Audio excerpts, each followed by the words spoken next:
네, 안녕하십니까? 네, 안녕하세요. 예. 자, 오늘은 이제 정근대 정치사 심화반 첫 수업입니다. 정근대 정치사 같은 경우는 교재가 이제 기본서가 되고요. 그 다음에 이제 부교재로 그 올인원 문제 있죠. 올인원 교재. 그래서 이제 이겁니다. 올인원 교재 스텝 2. 그래서 이제 OX 문제를 이제 풀어볼 겁니다. 그래서 심화 같은 경우는 기본서의 이제 심화적 내용과 그 다음에 사료를 다 볼 거고요. 그래서 기본서를 한번 정리한다는 마음으로 같이 정리해 보도록 하겠습니다. 자, 먼저 17페이지 보도록 하겠습니다. 17페이지 가게 되면 이제 역사의 의미가 나오죠. 자, 역사의 의미 우리가 기본 수업 시간에 다 했기 때문에 이제 빨리 점검해 보자면, 자, 역사는 두 개로 나눌 수 있습니다. 그죠? 뭐가 있죠? 사실로서 역사와 그렇죠. 기록으로서 역사가 있습니다.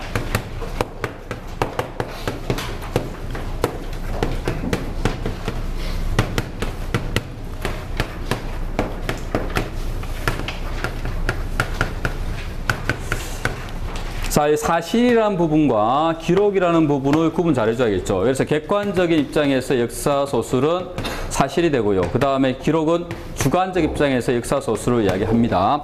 그래서 이제 그 경찰시험 같은 경우는 이 부분은 나오지 않았어요. 그렇기 때문에 그게 신경 쓸 필요는 없는데, 그게 나오는 이제 외국인들 이름 막 나오죠. 그죠? 근데 이거 신경 쓰지 않아도 됩니다. 대신 그 말이 사실로서 역사를 강조하는 것인지 기록으로서 역사를 강조하는 것인지만 판단 잘 해주면 됩니다. 자, 예를 들어 이런 거죠.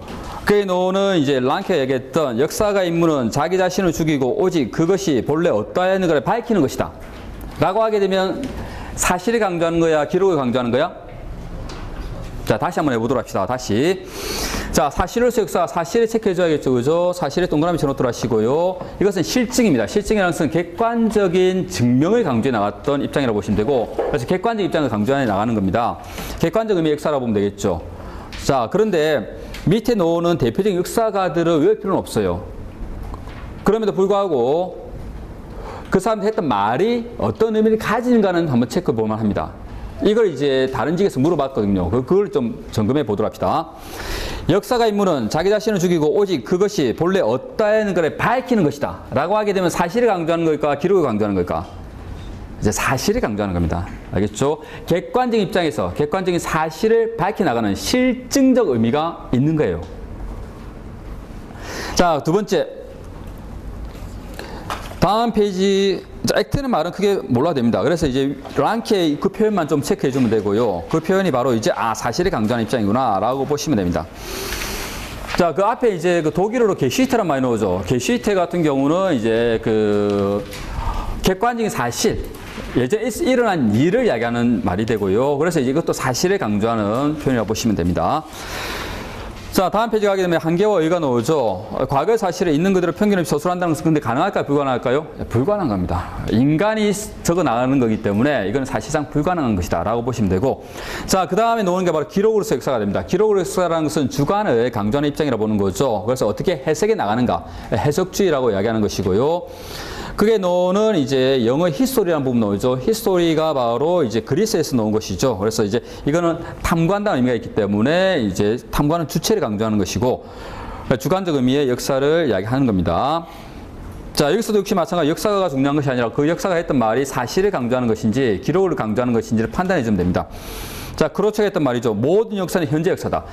자, 이건 이제 사실로서 역사는 뭘 강조하는 거냐면 과거에 초점이 맞춰져 있는 거죠. 과거 사람이 어떻게 살았는가에 대한 실증에 방점이 찍혀 있는 것이라고 한다면, 주관을 강조하는 기록으로서 역사 같은 경우는 그 사실이 현재 어떤 의미를 가지는가를 가지고 역사를 기록하는 거거든요. 그렇기 때문에 현재적 의미가 중요합니다. 현재적 관점이 중요한 거죠. 그래서 현재 시각에서 과거의 사실을 판단하는 것입니다. 이거는.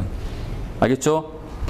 그래서 그 판단이 너무 터무니없는 판단이 되면 안 되고, 그렇지?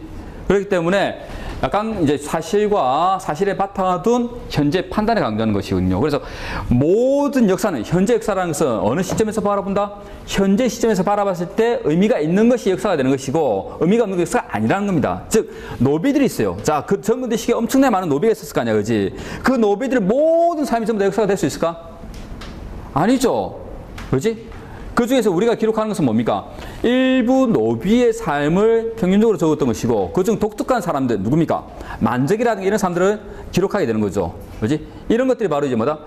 우리가 보는 현재 시각에서 이제 의미를 가지는 것들만 적어놓은 겁니다. 그게 바로 역사라는 거죠. 기록된 것들에 대해서 이제 우리가 판단이 들어간 것이라 보는 거예요.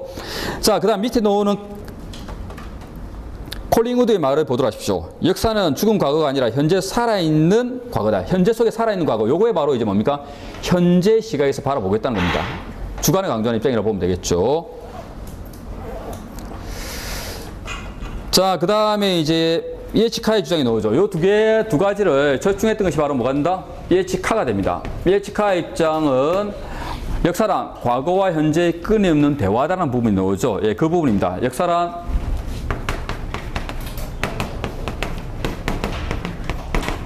과거와 현재의 끊임없는 대화다라고 했을 때 이 과거라는 것은 뭘 이야기하는 거죠? 예, 사실로서 역사를 이야기하는 것이고 그 다음 현재라는 것은 기록으로서 역사를 강조하는 것이죠. 이런 객관과 주관의 조화를 강조하는 표현이다 라고 봅니다. 그래서 이것을 이제 실증주의, 이걸 해석주의, 이걸 절충주의라고 하는데 시험 문제는 그렇게 안 나와요. 시험 문제는 그렇게 안 나오고 시험 문제 어떻게 내냐면 미에치카이 이 말도 어디에 넣어서 평가할 수 있다? 일단 현재적 주관적 판단을 인정하는 거기 때문에 여기에 넣어서 문제 풀면 됩니다. 알겠죠? 그래서 이에치카는 역사적 입장에서 절충주의라고 하지만 결국에는 주관을 인정했기 때문에 기록으로서 역사로 넣어서 문제 풀면 돼요. 그래서 그 부분에 정리가 되어 있는 것이죠. 그래서 문제 풀 때는 사실로서 역사인지 기록으로서 역사인지 이 두 개만 판단 잘해주면 됩니다. 자, 근데 이제 기록으로서 역사도 한계가 있죠. 과거 사실의 이제 선택 취사하는 과정 속에서 이제 뭡니까? 조작이 가능해진다는 거. 이 부분은 이제 또 문제점으로 지적될 수는 있습니다. 자, 오른쪽에 나오는 사실로서 역사와 기록으로서 역사가 나오죠. 예, 그래서 사실로서 역사와 기록으로서 역사가 나오는데 다음 이제 내용들이 사실인지 기록인지만 판단 잘해주면 됩니다. 태종무열왕은 신라 제29대 왕으로 예, 성은김이고 이름은 춘추다. 사실입니까? 기록입니까? 사실이죠. 태종무열왕은 태평성서에 이룩한 임금이다. 기록입니다. 부여의 남쪽은 고구려, 동쪽은 음루, 서쪽은 선비와 접해있고 북쪽은 흥릉강이 있다. 사실이죠. 근데 부여는 성품이 강직 용맹하다. 기록입니다. 판단할 수 있겠죠. 이것만 판단 잘해주면 됩니다. 자, 문제를 한번 보도록 하겠습니다.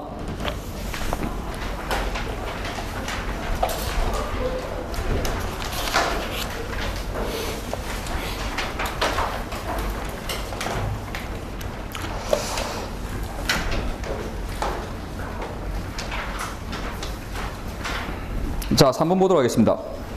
역사에 대한 설명으로 옳지 않은 것은 기록으로서 역사에는 역사의 주관이 개입되면 안 된다. O인가요? X인가요? X죠, 그죠? 기록으로서 역사는 역사의 주관이 강조되는 겁니다. 그래서 이렇게만 체크해주면 돼요. 어려운 거 없습니다. 어려운 거 없죠? 그래서 아직 경찰에서 나오지 않았기 때문에 자, 지금 25페이지 봅니다. 25페이지. 제가 어떤 그러냐면 아까 시험지 풀이 했잖아, 그렇지? 그래서 진도가 늦을 것 같아서 지금 굉장히 좀 서두르고 있어요, 지금.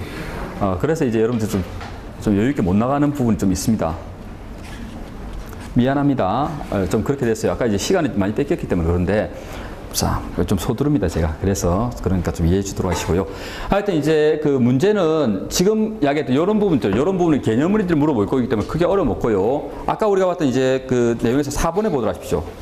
이 부분은 이제 그 문제 출제되지 않았기 때문에 만약 출제된다면 어떻게 출제될 것인가만 한번 예측해 보는 겁니다. 경찰에서 출제되지 않은 부분이기 때문에. 자, 4번도 우리가 아까 봤던 내용이죠. 그죠? 이거 2009년 국가직에서 나온 것인데 부여 고구려를 이렇게 평가했습니다. 자, 이거는 기록입니까? 사실입니까? 자, 부여에 대해서는 근원 부족하다고 표현하고 있죠. 그 다음 고구려에 대해서는 성품이 흉악하고 급하다고 나오죠. 자, 이거는 어떻게 된다? 주관적 판단이 들어갔잖아, 그지? 그러면 사실로서 역사야, 기록으로서 역사야? 예, 기록으로서 역사가 되는 겁니다. 그래서 밑에 보기 중에서 기록으로서 역사를 찾아달라는 문제예요. 근데 이 문제 잘못 냈습니다. 그래서 밑에 보기는 그렇게 중요하지 않지만 여러분들이 그렇게 판단해낼 수 있냐 없냐가 중요한 내용입니다. 할 수 있겠죠? 예. 자, 그런 수준에 정리하고 넘어가도록 하겠습니다. 자, 그 다음에 그 밑에 보면 사료라는 부분 나오죠. 이 사료 부분도 다른 직에서는 이제 용어 의미만 중심으로 좀 정리를 했기 때문에 그렇게만 보도록 하겠습니다. 자, 사료라는 것은 역사적 자료를 이야기하는 것인데, 자, 사료 다음 페이지 가게 되면 이제 20페이지 가게 되면 사료에 대한 비판이 나오죠. 자, 두 가지가 있다는 거 좀 기억해 줘야 됩니다. 외적 비판과 내적 비판이 있습니다. 외적 비판은 사료 그 자체의 진위 여부를 판단하는 것이고요. 그 사료가 정말 그 시대에 만들어진 자료가 맞는지 없는지 아닌지 이걸 판단하는 것이고, 그다음에 내적 비판이라는 것은 그 사료의 내용을 판단하는 겁니다. 이 두 가지를 다 거쳐야지만 진정한 의미의 사료로 받아들일 수 있다는 것입니다. 이것만 좀 구분해 주면 됩니다. 어려운 거 없어요. 자, 그 다음에 이제 마지막 역사학습 목적이 나오는데, 거기에서는 21페이지 나오는 동양에서 역사 연구죠. 이것만 좀 체크해 놓도록 하십시오. 동양에서 역사 연구라는 것은 교훈을 중시한다는 거. 그래서 서양에서는 과학적인 접근을 강조하지만 동양에서는 교훈을 중시했고, 그래서 이름에 뭐가 많이 들어갔다? 골감자가 많이 들어간다는 겁니다. 그 부분은 좀 체크해 주면 됩니다. 그래서 자치통감, 그다음에 동국통감, 그다음에 통감 강목 이런 책들이 나오죠. 그죠? 이런 책들이 전부 다 이제 감자가 들어간다는 것을 좀 기억해 놓도록 하시고요. 자, 그 다음에 다음 페이지 넘어갑니다. 자, 뭐 중요하지 않은 것은 그냥 빨리빨리 넘어가도록 하겠습니다. 23페이지 가게 되면 이제 우리 한국사의 특성이 나오죠. 세계사는 이제 보편성을 강조하는 것이고 우리 한국사는 특성을 강조했던 것이고요. 그래서 한국사의 특성에 보게 되면 그게 보면 국가에 대한 충성, 부모에 대한 효도 뿐만 아니라 둘의 개 향도입니다. 이것 좀 체크해 놓도록 하십시오. 둘의 개 향도 같은 경우는 공동체 조직이에요. 그래서 우리는 공동체적 가치를 중시해 나갔다. 이 부분을 좀 기억해 놓도록 하십시오. 농경 사회의 특징을 반영해 나갔다고 보면 되겠죠. 공동체 가치. 둘의 개 향도가 바로 그 대표적인 예라는 것만 좀 기억해 달라는 겁니다. 둘의 개 향도가 나오게 되면 공통점이 뭐가 된다? 공동체적 가치를 중시하는 그런 조직이다라고 보시면 됩니다. 자, 그 다음에 민족 문화의 특징이 되는데, 자, 민족 문화의 특징은 다음 페이지 가게 되면 이제 24페이지 보게 되면 민족 문화의 특징과 발전이 나오죠. 민족 문화의 특징입니다. 그래서 1번, 2번만 체크해 주면 됩니다. 우리 한국 불교의 특징, 그 다음에 한국 유교의 특징, 요거 두 가지만 좀 구분 잘 해주면 됩니다. 한국 불교의 특징은 두 가지로만 체크해 주면 되죠. 현세 구국적이라는 거 하나, 그 다음에 호국적이라는 거 하나. 이런 것들이 바로 우리 한국 불교의 특징입니다. 불교 같은 경우는 원래 살생하면 안 되죠. 그죠? 그런데 이제 호국 불교라는 것은 승병이 돼가지고 사람을 죽이는 겁니다. 그 다음에 이제 불교는 원래 그 욕심 버리라고 이야기하지만 가가지고 이제 뭡니까? 우리 아들 합격하게 해주십시오. 우리 딸 합격하게 해주십시오. 빌시죠. 그래서 뭡니까? 현세 구복적이라는 거. 그래서 우리 한국 불교의 특징이 되는 것이고요. 한국 유교의 특징은 원래 이제 유교에서 강조하는 게 인이죠. 그렇지만 이제 한국 유교에서 뭘 강조하고 있다? 충, 효, 특히 의를 강조했다는 것 좀 기억해 놓도록 합시다. 의가 바로 조선 성리학의 특징입니다. 삼국시대에 들어왔기 때문에 충효라는 생활윤리 중심으로 유교가 들어왔기 때문에 충효가 강조되는 것은 이제 당연한 말이고요. 조선시대에 와가지고 조선시대 성리학자들에 의해서 이제 의가 강조됩니다. 그래서 우리 한국 유교의 특징은 충효입니다. 자, 원래 이제 유학이 강조하는 개념은 뭐였죠? 인입니다. 인. 중국에서의 유학의 특징이 인이거든요. 인이라는 것은 관용의 자세를 이야기하는 것인데 우리는 인보다는 충효의가 강조됐다는 것이 우리 한국 유교의 특징이 되는 것이죠. 이것만 구분 잘 해주면 됩니다. 끝났습니다. 자, 넘어갑니다. 자, 그 다음에 28페이지 선사 시대로 바로 넘어갑니다. 28페이지, 29페이지에 나오는 그 내용은 세계사입니다. 그래서 이제 시험 문제 나올 확률이 없어요. 그럼에도 불구하고 우리가 좀 체크하고 가져야 될 부분이 있습니다. 그 부분에 바로 뭐가 있냐면, 자, 거기 보면 이제 세계의 선사 시대라고 해가지고 오스트랄로피테쿠스, 호모 하빌리스, 호모 에렉투스, 호모 사피엔스, 호모 사피엔스, 사피엔스가 나오죠, 그죠? 자, 옛날에 많이 들었던 이야기다, 그렇지? 좀 정감 어린 이야기죠. 근데 이제 이 사람들은 전부 다 구석기인들입니다. 그래서 구석기 적어 놓도록 하시고요. 그러면 아까도 말했지만 역사에서의 보편성은 어느 지역에서 다 등장한다는 것을 보편성이라고 얘기하거든요. 그러면 세계사적 보편성을 가지고 있는 구석기인들의 특징이 우리 한반도에 살았던 구석기인들에게도 반영이 될까 안 될까? 된다는 겁니다. 즉 보편성과 특성을 이야기했을 때 세계사를 이야기할 때는 보편성을 강조하고요. 그 다음에 한국사를 이야기할 때는 특성을 강조하거든요.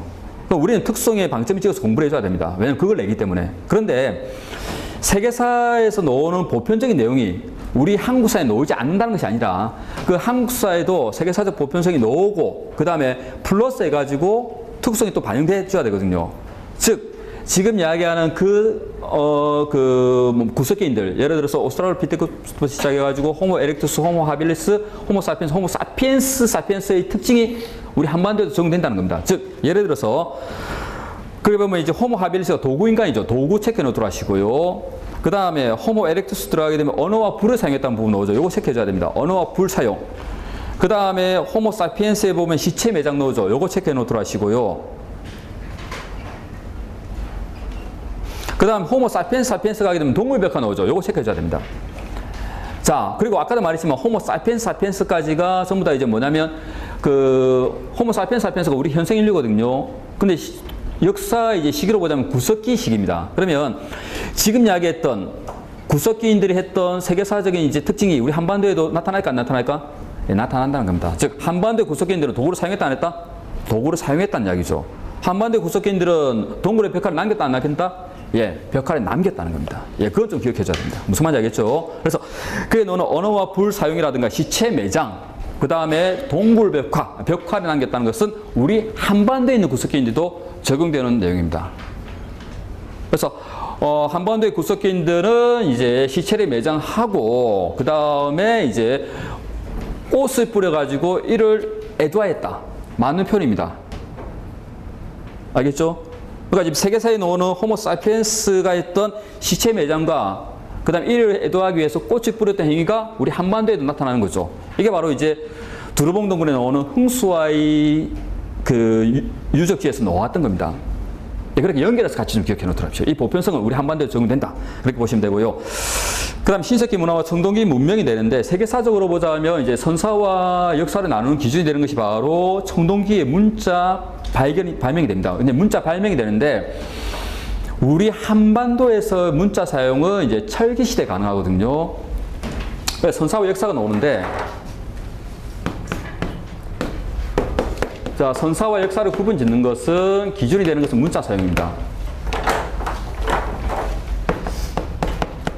문자 사용을 이제 기준으로 해가지고 선사와 역사를 구분 짓는데 선사 같은 경우는 문자 사용했다 안 했다? 문자를 사용하지 않았던 것이고요. 그럼 여기는 문자를 사용했다는 거거든요. 근데 세계사에서는 문자 사용이 언제부터다? 청동기부터이기 때문에 이때부터는 청동기 이후에 문자 사용이 됐기 때문에 청동기 때부터 해가지고 역사 시대로 넣습니다. 그래서 그게 바로 그 말이죠. 신석기 문화와 청동기 문명이라는 것은 문자를 사용한 기록을 통해서 이루어진 거기 때문에 그래서 이제 청동기부터 해가지고 세계사는 역사로 넣는데 우리 한국사에서 문자 사용을 증명할 수 있는 것이 바로 뭐냐면 경남 창원 다오리 유적에서 나오는 붓의 발견이거든요. 근데 경남 창원 다오리 유적 같은 경우는 철기시대 유적입니다, 이게. 그럼 우리 한반도에서 이제 문자 사용은 언제로 추정된다? 철기로 추정이 되죠. 그러니까 좀 엄격하게 보자면 우리 한반도의 역사 시기는 언제로 보는 겁니까? 철기 이후로 봐줘야 되는 거예요, 이게. 알겠죠? 자, 그런데 국사편찬위원회에서는 그렇게 보지 않습니다. 그래서 우리 한반도도 역사 시대는 언제부터 본다? 예, 청동기부터 봅니다. 그래서 이 세계사적 보편성을 그대로 받아들여가지고 선사와 역사를 구분 짓는 기준도 이제 철기가 아니라 어디로? 예, 청동기 이후로 보겠다는 겁니다. 이거 좀 기억해 놓도록 하시고요. 그래서 우리도 뭐냐? 선사와 역사를 구분 짓는 기준이 언제다? 청동기가 되고 청동기 이후부터는 뭐로 보겠다? 역사 시대로 봅니다. 알겠죠? 국사편찬위원회는 그렇게 했기 때문에 수험도 이제 그렇게 해줘야 됩니다. 그래서 우리 한반도에서 우리 한국사에서의 역사 시대는 언제부터다? 청동기부터. 선생님 문자 발견 안 되는데 어떻게 역사 시대로 넣습니까? 그래가지고 제가 한번 물어봤어요. 국사편찬위원회 있는 분들한테 물어보니까 그 선생님이 하는 말이 이제 언젠가는 발견되겠지. 뭐 그런 이야기 합니다. 하여튼 이제 우리도 일단은 세계사적 보편성에 따릅니다. 이거 좀 기억해 놓도록 하시고요. 자, 넘어갑니다. 밑에 놓는 이제 4대 문명 같은 경우 외울 필요 없다는 거 알죠? 그죠? 예, 넘어갑니다. 자, 그 다음 우리나라의 선사시대입니다. 우리나라 선사시대 같은 경우는 이제 구석기부터 들어가죠.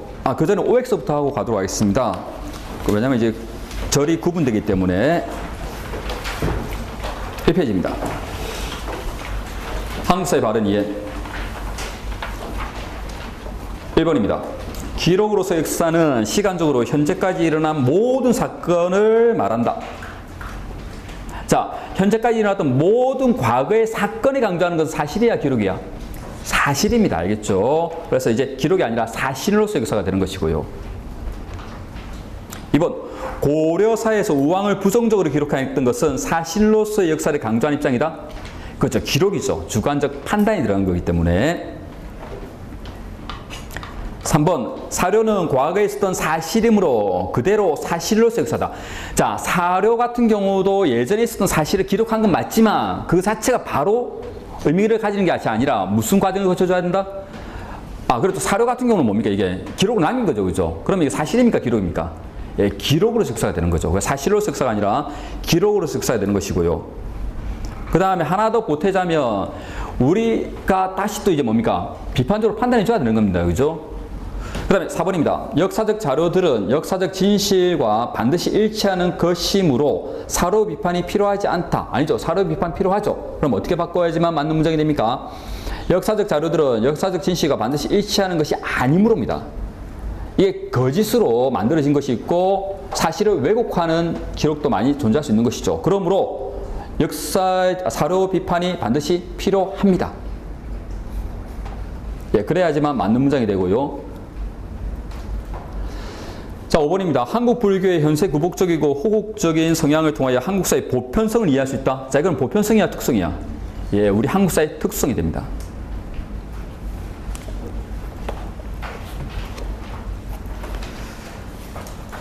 자, 그 다음에 우리나라의 선사시대로 넘어갑니다. 30페이지. 자, 우리나라 선사시대 같은 경우는 이제 구석기부터 시작됩니다. 한반도에 인류가 거주하기 시작했던 건 언제부터다? 구석기 시대부터라는 거 체크해줘야 되고요. 그 다음에 한반도가 형성이 되는데, 한반도가 형성됐던 것은 이제, 자, 그에 보면 좀 어려운 말을 쓰고 있죠. 그죠? 그래서, 신생대 제4기, 마지막 빙기였던 비린빙기 이후 후빙기 때 형성되게 된다. 그래서 기원전 그 네 번째, 다섯 번째 줄이죠. 약 1만 년 전입니다. 이거 체크해 놓도록 하시고, 기원전 약 1만 년 전에 후빙기가 만들어지면서 그래서 해수면이 높아지게 되면서 이제 한반도가 형성됩니다. 즉, 오른쪽 그림에 보시면 31페이지 그림에 보시면 이제 첫 번째 그림 나오는 거 있죠. 빙하기 시기의 한반도 주변이다. 자, 일단 빙하기 화살표 해놓고 빙하기가 나오게 되면 이게 이제 지질학에 쓰는 용어거든요. 근데 이걸 역사적인 부분으로 딱 바꾸게 되면 우리 인류가 경험했던 마지막 빙하기가 언제냐면 기원전 1만 년 전에 이제 나왔던 비린빙기가 됩니다. 그때 이제 끝났던 비린빙기를 이야기하는데 그러면 시기로 보자면 언제가 됩니까? 이게 구석기 시기가 돼요. 아직 빙하기가 나오게 되면 화살표 구석기라고 보시면 됩니다. 그러면 구석기 시기의 지도예요, 이게. 구석기 시기의 지도가 되는데 딱 보니까 어떤가요, 지금? 우리 한반도가 있나 없나? 없죠. 자, 구석기 시기에는 우리 한반도와 중국과 일본은 어떻게 됐습니까? 예, 덩어리 이렇게 돼 있죠. 자, 그림 이해를 한번 보는데 그러면 색깔이 칠해져 있는 이제 진한 색깔 있죠. 진한 색깔이 바로 이제 구석기 시기의 이제 땅입니다. 구석기 시대 육지예요. 자, 이렇게 되는 순간에 어떻게 됩니까? 일본의 섬이 아니라 뭐가 되죠? 우리와 연계되어 있죠. 서해가 없어요. 알겠지? 자, 요 그림이 나오게 되면 언제 이야기다? 예, 구석기 시기의 그림이라고 보시면 됩니다. 즉, 구석기 시기에는 우리 한반도가 없었다는 거죠. 지금 반도가 뭐지? 반도? 땅이 있고요. 자, 여기 바다가 있죠. 땅이 바다로 튀어나온 이 부분은 뭐라 부릅니까?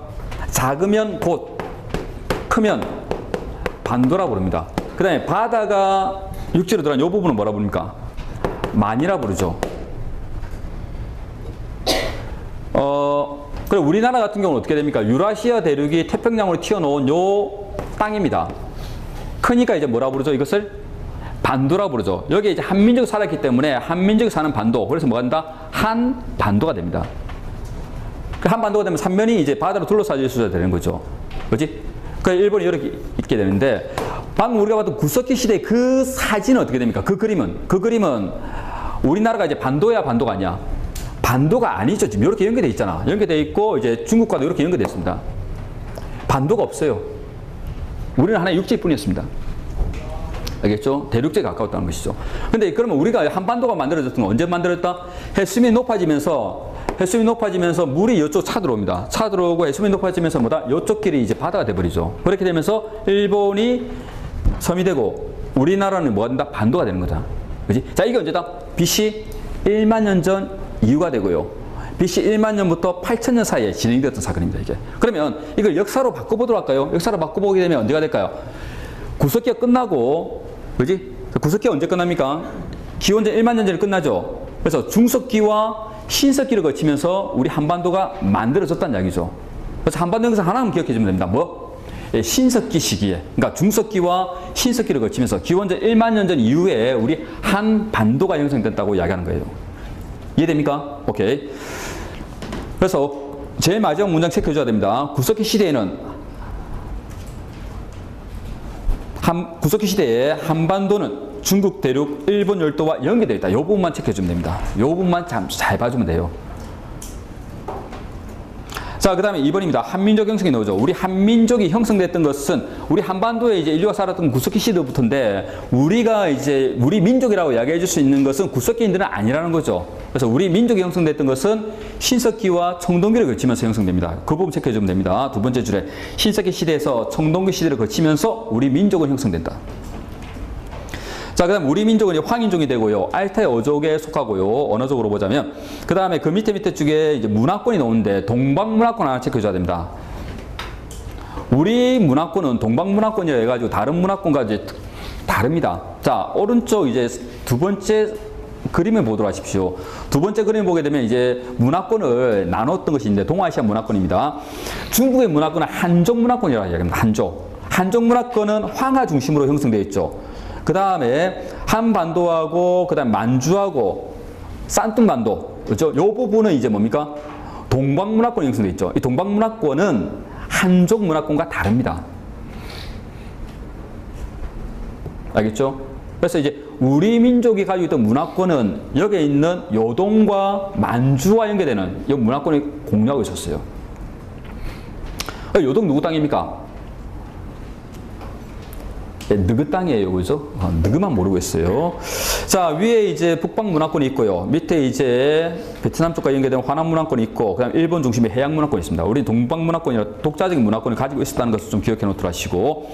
자, 그 다음에 구석기인이 등장하죠. 구석기 등장했던 것을 이제 단양 금굴지역지를 통해서 알 수 있는데, 기원전 약 70만 년 전입니다. 70만 년 전, 요거 체크해 놓도록 하시고요. 단양 금굴적지가 그 근거가 된다는 거 하나 체크해 주면 됩니다. 자, 그 다음에 31페이지 한민족 형성을 보도록 하겠습니다. 한민족 형성 위에는 이제 아까 다 이야기했던 거니까 뭐 보시면 되고요. 네 번째 줄부터 보도록 하십시오. 그래서 신석기 시대 성동기를 거치면서 형성됐던 거 하나. 그래서 좀 더 구체적으로 보자면 우리 한반도에 있었던 빗살 무늬 토기를 사용했던 그 토기인들과 그 다음에 북방에서 이동해왔던 민무늬 토기를 사용했던 청동기인들이 결합됩니다. 그래서 우리 민족이 형성되었던 것이고, 자, 우리 민족을 뭐라 불렀다? 동이족, 그 다음에 예족, 예맥족, 한민족이라고 불렀다는 거. 한족이 아니라 한민족이 됩니다. 한족은 중국을 이야기하는 것이고요. 특히 밑에 박스에 보게 되면 동이족에 대한 표현이 나오죠. 자, 동이족이라는 표현 안에 뭐가 들어있다? 예, 중화 사상이 포함되어 있다는 것을 좀 체크해 주면 됩니다. 그래서 동이족이라는 용어 속에는 중화 사상이 들어가고, 거기는 동이, 서융, 남만, 북쪽이 나오죠. 이게 바로 이제 중국 중심의 세계관에서 나왔던 것이고, 우리 한민족을 일반적으로 지칭하는 말이 동이족이 됩니다. 자, 그 다음 OX 보도록 하겠습니다.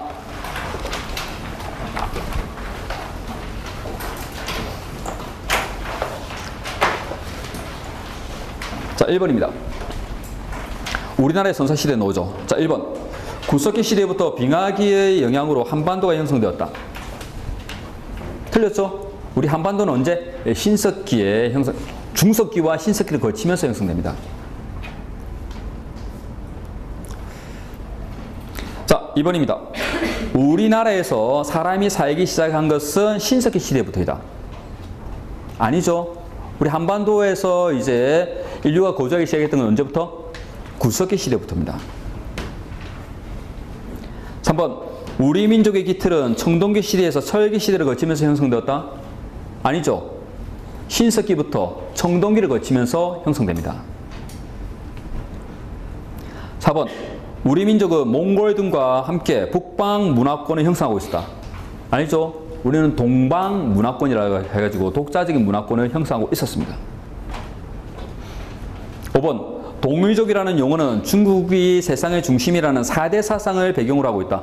자, 4대 사상이라고 하면 안 됩니다. 중화 사상이라 해줘야 된다. 자, 왜 그런 이야기를 하냐면 뒤에 가서 제가 이건 또 구분해 줘야 되는데 4대 사상은 중화 사상과 다릅니다. 4대라는 것은 큰 나라를 섬기자는 사상이고요. 그럼 중화 사상이라는 것은 중국이 세상의 중심이라는 생각인데 이 중국이 세상의 중심이라는 이 표현에는 한족 중심의 그러한 사고방식이 들어갑니다. 자, 예를 들어서 이런 거죠. 고려가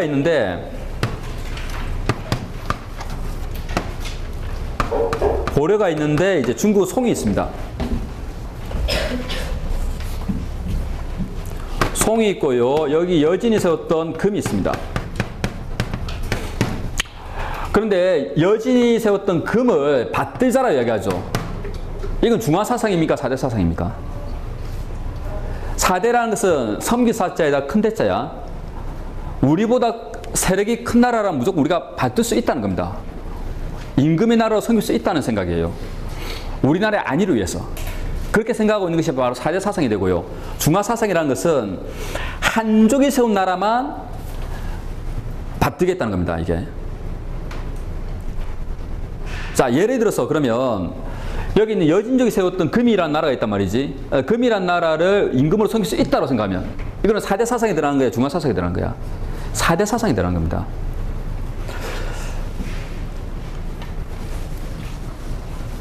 조선 후기에 들어가게 되면, 자, 조선 후기에 들어가게 되면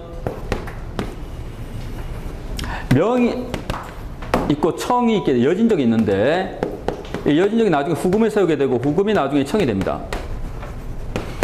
결국 이제 명은 한족이 세웠던 나라고요. 그래서 명을 받든다라고 하게 되면 이게 뭡니까? 명이 큰 나라라고 한다면 4대 사상도 되고 뭐가 된다? 중화 사상도 되죠. 근데 명이 나중에 망해요. 어디에? 여진의 침략에 망합니다. 알겠죠? 그러면 청을 받들자. 그게 바로 청이거든요. 청을 받들자라고 하게 되면 이건 뭐에 들어간다? 4대 사상에 들어갈 수 있죠. 그렇죠? 중화 사상에 들어갈 수 있다 없다? 없습니다. 자, 중화 사상을 보자면 명이 세웠던 한족이 세웠던 보다 명을 끝까지 받들한다는 이야기입니다.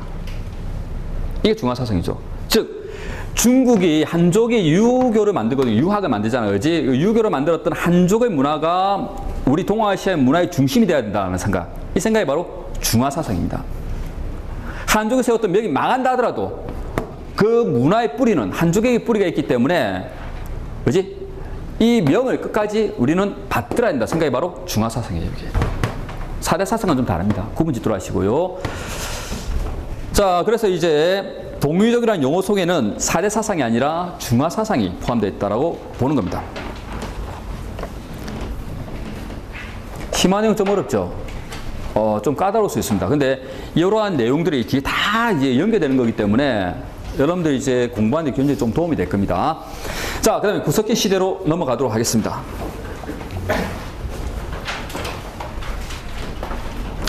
자, 구석기 시대 시기는 이제 70만 년 전부터 시작되죠. 그걸 알 수 있는 것이 바로 단양 금굴유적지라는 거 체크해 주면 되고요. 자, 구석기는 어떻게 나눌 수 있다? 정기, 중기, 후기로 나눌 수 있어요. 그죠? 자, 정기는 어떤 특징이 있습니까?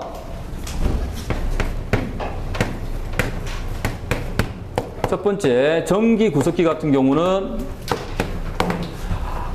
하나의 도구를 여러 용도로 사용하죠. 자, 대표적인 것이 뭐가 있었다? 주먹도끼가 있다고 보면 되고요. 자, 두 번째, 중기 구석기 같은 경우는 하나의 도구를 하나의 용도로 사용합니다. 대표적인 것이 이제, 자, 여기는 주먹도끼가 있고요. 자, 여기는 뭐가 있죠? 끌개라든가 밀개 같은 것들이 있고 대표적인 조리도구들이 여기 들어간다고 보시면 됩니다. 자, 그럼 후기 구석기에 가게 되면 자기가 필요한 대로 이제 만들기 시작하는데 그 도구가 나오죠. 뭐가 나왔다? 쐐기가 나왔던 것이고 쐐기를 통해서 제작했던 것이고요. 그 다음에 또 하나 더 이음 도구가 사용됐다는 겁니다. 요거 두 개의 특징이다. 그 대표적인 예로 나오는 것이 뭐가 되죠? 네, 쓴배지르개가 됩니다. 자, 자, 일단 이제 전기 구석기 유적지 같은 경우, 주목도끼 같은 경우는 이제 뭡니까? 큰 몸돌 형식을 가지고 있는 그 돌을 가지고 찍었던 거예요. 그죠? 사냥도 하고, 이제 뭐 조리도 했던 것이죠. 여러 용도로 사용했던 것이고. 그 다음에 중기에 놓는 끌개와 밀개 같은 경우는 조리도구로 사용했던 조그마한 이제 격지들입니다. 이 격지란 것은 떨어져 놓은 돌이란 뜻이죠. 격지. 그래서 떨어져 놓은 돌을 사용하기 시작했던 것은 언제부터? 중기 때부터. 끌개, 밀개와 같은, 알겠죠? 이러한 이제 격지를 사용하기 시작했고요. 근데 그 격지를 이제 뭐다? 제작해 나가면 어디로 가게 된다? 후기로 가는 겁니다. 알겠죠? 그래서 제작이라는 개념이 꼭 들어간다는 거 좀 기억해 놓도록 하고, 그 다음에 필요한 용도대로 모양을 만든 다음에 그걸 이제 뭡니까? 이어서 쓰는 도구들이 필요하죠. 그게 바로 이제 나무라든가 이런 데 이어가지고 창으로 쓴다든가 이렇게 썼는데, 대표적인 것이 바로 쓴배찌르기가 있다고 했죠. 그죠? 자, 쓴배찌르기의 어떤 부분이 된다? 요 밑부분에 있는 쓴배 부분입니다. 요 부분을 이제 어떻게 합니까? 나무로 이어가지고 이제 묶어가지고 창의 역할을 담당하게 하는 거죠. 이런 제작 부분이 들어가게 되면 이음 도구를 사용한다든가 이런 부분이 들어오게 되면 쓴배찌르기의 대표적인 거 후기가 되는 겁니다. 예, 그 이야기를 하고 있는 것이죠. 후기 구석기에서는 수색이라는 단어 좀 체크해 놓도록 하시고, 또 하나 더 이음 도구도 하나 적어 놓도록 하시고, 요거 이음 도구 후기 때는 이런 이음 도구도 많이 사용됩니다. 자, 그럼 유적이 되는데, 유적 같은 경우는 일단 그 석회암지대라는 부분 나오죠. 첫 줄에 석회암지대 요거 좀 체크해 놓도록 하십시오. 구석기 유적지의 특징인데, 석회암 지역에서 이제 많이 나왔다는 거, 바로 석회동굴입니다. 우리 한반도에 있는 동굴은, 내륙에 있는 동굴은 뭐가 있죠? 석회동굴이 되고요. 그 다음에 이제 제주도에 있는 동굴은 용암동굴이 되는데, 석회암이 어떻게 됩니까? 석회암은 물에 녹아내리죠. 자, 미안하다. 하여튼 이제 석회암이 CaCO3가 되는데, Ca가 뭐가 되니? 칼슘이다, 그지? 칼슘이 이제 수용성입니다. 물에 녹아요. 녹을 용자. 그렇기 때문에 비가 온다든가 이렇게 되면 뭡니까? 이렇게 이제 녹아내리면서 이제 구멍이 생기는 거죠. 그게 바로 이제 뭡니까? 석회동굴이 됩니다. 석회동굴 안에 들어가서 살았던 사람들이 바로 구석기인들이다라고 보면 되고요. 그래서 이제 석회암 지역에, 석회 지역에 이제 벽화를 많이 남긴다든가 많은 유물들이, 유적이 형성되는 겁니다.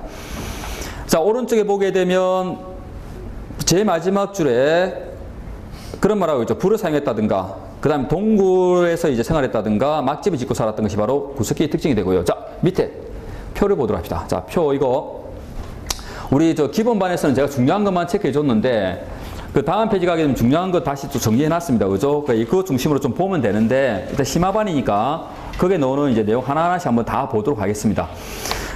자, 먼저 전기, 중기, 후기가 나오죠. 자, 요거 나누는 실익은 크게 없습니다.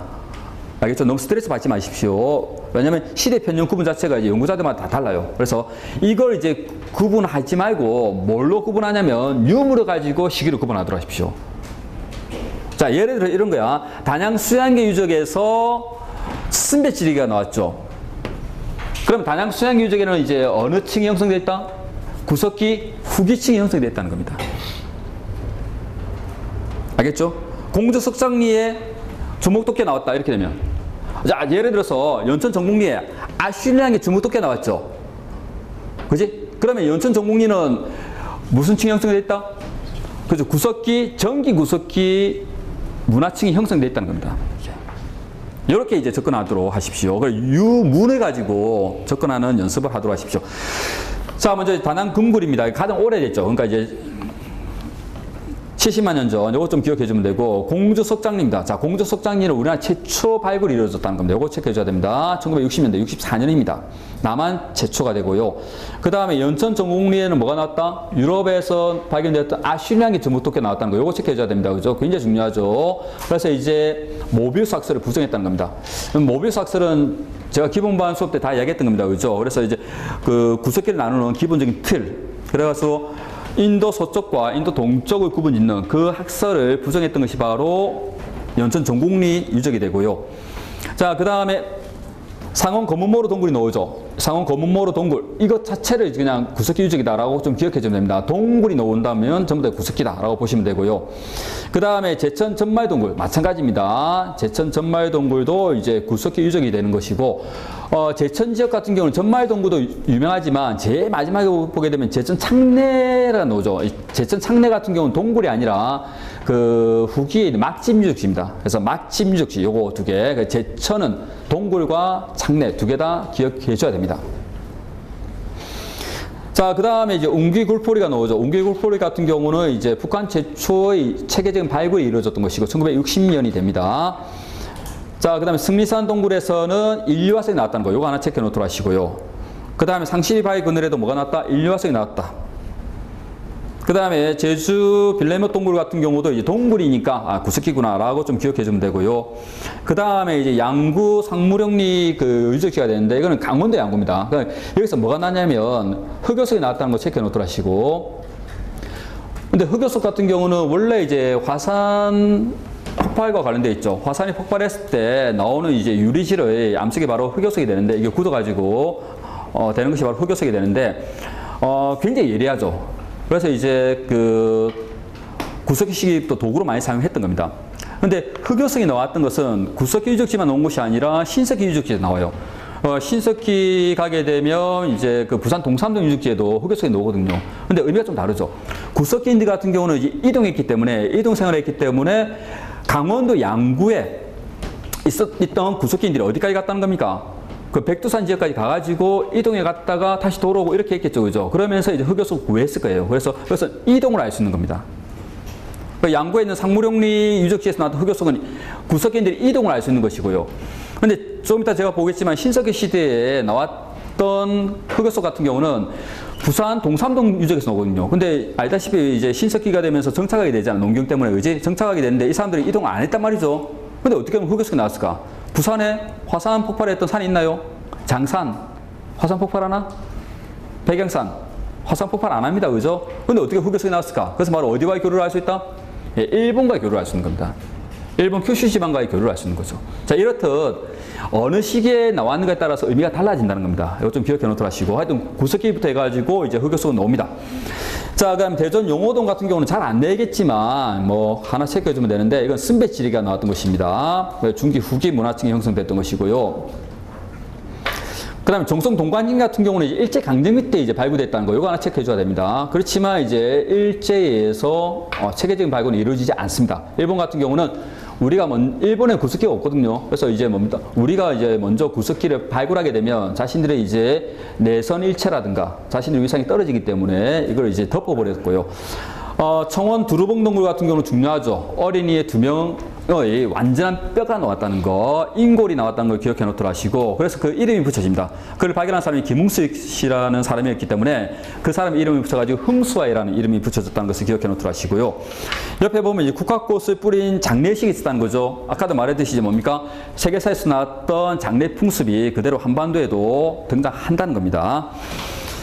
자, 그 다음 평양 만달리 동굴이 나오죠. 여기도 인골이 나옵니다. 자, 인골. 인류화석이 나왔다고 보시면 되고요. 그 다음에 단양 수양계 유적지 같은 경우는 쓴배지리가 나왔던 거, 이거 체크해 주라고 했죠. 그 다음에 고래와 물고기를 새긴 조각품입니다. 그래서 아주 다양한 이제 예술 작품들 같은 조각품들이 많이 나왔던 것이 바로 단양 수양계가 되고요. 제천 창내 같은 경우는 하나입니다.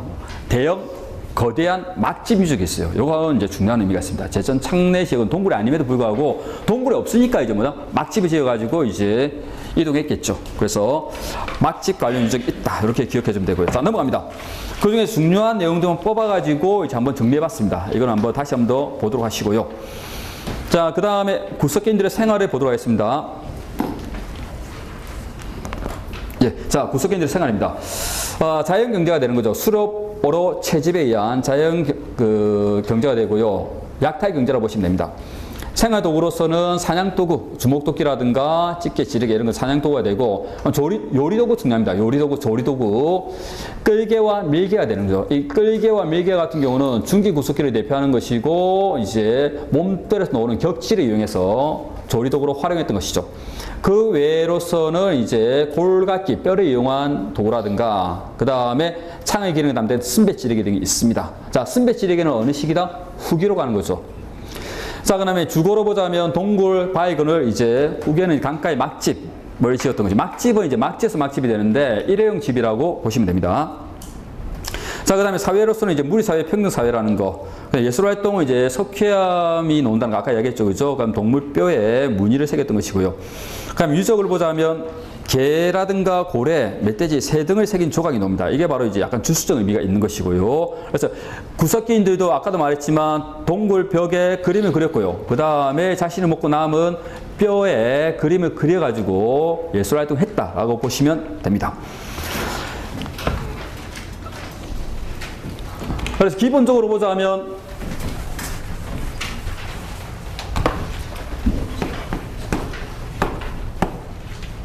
구석기, 신석기, 청동기, 철기로 보자면 경제는 어디서 끊게 되죠? 네, 경제는 여기서 끊어주면 됩니다. 그죠? 그래서 이 앞에까지는 뭐가 됩니까? 약탈 경제가 되는 거죠. 다 아는 거죠. 그죠? 자, 약탈 경제 대표적인 모습이 뭐랬습니까? 수렵, 오로, 채집이 되는 것이고,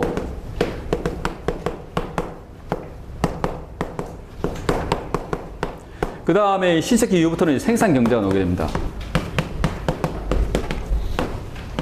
대표적인 것이 바로 농경이라든가, 목축이라든가, 그 다음에 어론회의 때 진행이 됐고요. 그 다음에 뭐가 나온다? 직조가 나온다는 거. 이것 좀 기억해 줘야 됩니다. 자, 그 다음에 사회로 보자면 어디로 끊어준다고 했습니까? 사회로 보자면 신석기와 청동기로 끊어주면 된다고 했죠. 여전까지는 이제 불평등 사회가 되고요. 자, 그 다음에 이제 평등 사회가 됩니다. 바뀌었죠. 배고파요. 자, 여기는 평등 사회가 되고, 자, 여기는 이제 불평등 사회가 됩니다. 자, 좀 더 구체적으로 보자면 이제 구석기는 무슨 사회가 됩니까? 네, 무리 사회가 되는 거죠. 무리 사회에서 가장 중요한 포인트는 뭐가 된다? 이동입니다. 이동. 이동 사회라고 보시면 되고, 그 다음에 신석기는 정착하게 되는데 농경인권과 관련돼 있죠, 그죠? 농경하게 되는 기본적인 단위가 시족입니다. 시족 사회였고, 이 시족 사회가 발전되었어요. 뭐로 발전되었다? 확대된 시족 사회. 그러니까 부족 사회라고 보통 이야기하지만 부족이란 용어를 이제 처음에 쓰지 않고 확대된이라는 표현을 많이 씁니다. 그래 시족 사회가 확대되죠. 시족 사회가 확대된다는 말은 무슨 말이죠? 한 시족으로 머무르지 않고 다른 시족과 결합할 수 있는 동기가 필요한 거지, 그지? 그게 바로 이제 뭐가 이루어집니까? 족 외혼이 이루어집니다. 족 외혼을 통해 가지고 시족이 다른 시족과 결합되면서 확대되는 거죠. 확대되고 이것을 이제 뭡니까? 이게 이제 신석기 후기에 나타나는 것이고, 이 확대된 시족 사회를 이때부터 이제 부족이라고 부르기 시작했고요. 이게 바로 어디로 넘어간다? 청동기로 넘어가는 거죠. 근데 부족이란 단위가 이제 만들어지고 난 다음에, 그 다음에 그 청동기의 무기와 전쟁, 잉여 생산물 이런 부분이 결합되면서 이제 뭐가 됩니까? 빈부격차, 사유재산 이런 것들이 결합되면서 이제 국가라는 게 형성되는 거죠. 그죠? 지배와 피지배가 등장합니다. 그래서 불평등으로 넘어왔던 것이고, 그래서 이제 부족이 다른 부족을 지배 정복하는 그러한 이제 국가가 나오게 되는 거죠. 이 국가를 이제 군장국가라고 부릅니다.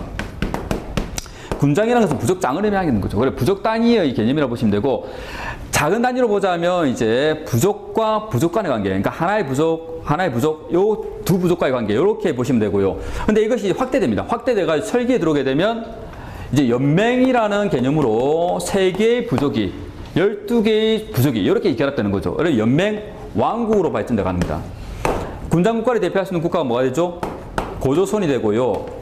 그 다음에 연맹왕국 대표할 수 있는 것이 바로 부여라든가 고구려라든가 옥저라든가 동해라든가 마한, 진안, 변한, 사만이 되는 겁니다. 이렇게.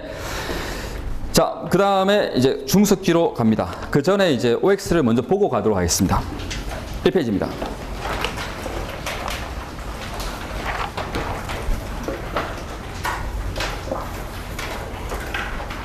(1번) 구석기 1번입니다. 전기에는 한 개의 석기를 하나의 용도로 썼으나 중기에는 점차 한 개의 석기를 여러 가지 용도로 사용하기 시작했다. X죠. 자, 어떻게 바꿔줘야 됩니까? 전기에는 한 개의 석기를 하나의 용도가 아니라 여러 가지 용도로, 중기에는 한 개의 석기를 하나의 용도로 이렇게 바꿔줘야지만 맞는 문장입니다. 2번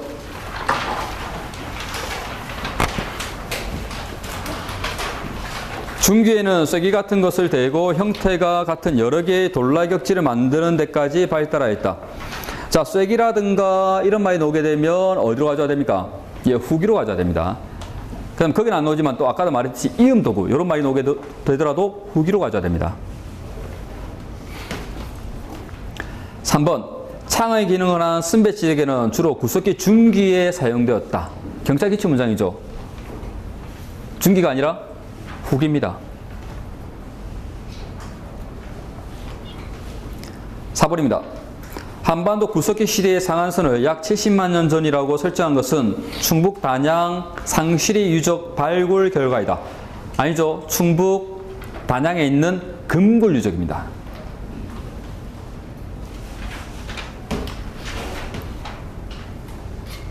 5번 해방 이후 북한 최초의 구석기 발굴 유적지는 평남 상원 검은모로 동굴이다. 체계적인 발굴이 이루어졌던 북한의 최초의 유적지는 웅기굴포리죠. 그래서 함북, 뭐 함경북도인데 몰라야 됩니다. 웅기굴포리. 웅기굴포리가 1960년에 있었던 체계적인 북한 최초의 발굴이 됩니다. 6번 해방 이후 남한 최초의 구석기 발굴 유적지는 충북 제천 전말동굴이다. 아니죠. 1964년에 발굴되었던 공주 석장리입니다. 충남 공주 석장리.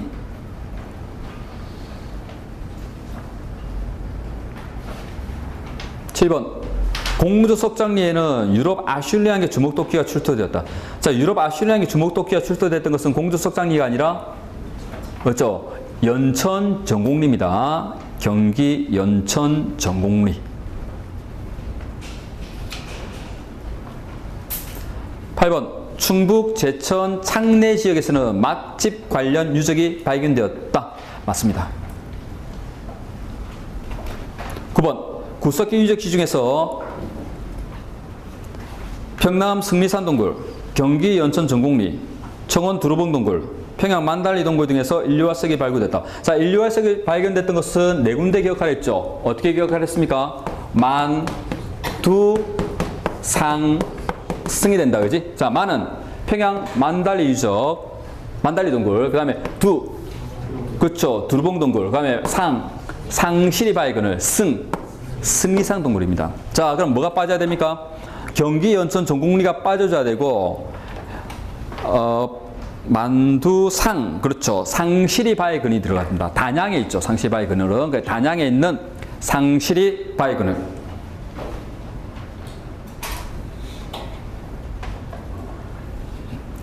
자, 그다음 10번입니다. 구석기 유적지 중에서 어린이 2명의 완전한 뼈가 발견된 유적지는 충북 단양 수양계가 아니라 충북 청원 두루봉동굴입니다. 하여튼 두루봉동굴. 그 완전한 뼈를 가진 아이 이름도 있죠. 흥수아이입니다. 흥수아이. 흥수아이라는 것도 좀 기억해 놓도록 하시고. 충북 청원 두루봉동굴. 11번 구석기 시대에는 주로 동굴이나 바위 그늘에서 살았고 후기에는 강가나 바닷가에 움집을 지었다. 움집이 아니라 구석기 시대에는 막집입니다. 12번 구석기인들은 무리를 지어 이동하면서 목축, 어로, 채집 생활하였다. 자, 목축이 아니라 수렵이죠. 목축은 신석기 시대부터 나옵니다. 13번 주목도끼, 팔멜돌 등의 사냥도구이고 집게, 끌게, 밀게 등은 대표적인 조리도구이다. 자, 앞에 사냥도구는 맞는데 뒤에 놓은 조리도구 중에서 집게는 어디로 들어가줘야 됩니까? 조리도구가 아니라 사냥도구로 들어가줘야 됩니다.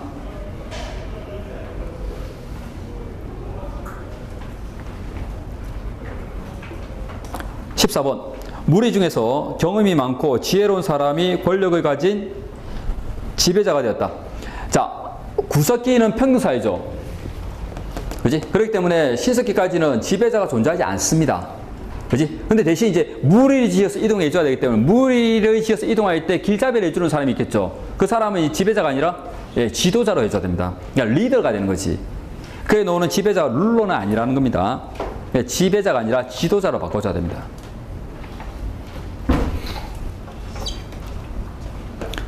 15번 구석기인들은 화강암이나 동물의 뼈 또는 뿔 등을 이용해 조각품을 만들었다. 자, 구석기인들이 이제 조각품을 남긴다든가 이렇게 하는 것은 이제 화강암이 아니라 석회암입니다. 예, 화강암은 경암이고요. 석회암은 연암입니다. 즉 석회암이 잘 문드러지거든요. 그래서 이제 뭡니까? 그림을 그릴 수 있는 것은 석회암이 됩니다. 그 다음에 밑에 나오는 두 번째 내용도 기억해 줘야 됩니다. 공주 석장리와 단양 수양계에서는 고래와 물고기 등을 새긴 조각이 발견됐다. 이것도 맞는 표현이죠. 그래서 주술적 의미를 가지는 여러 가지 예술 조각품도 등장합니다. 예, 여기까지 좀 쉬었다가 하도록 하겠습니다.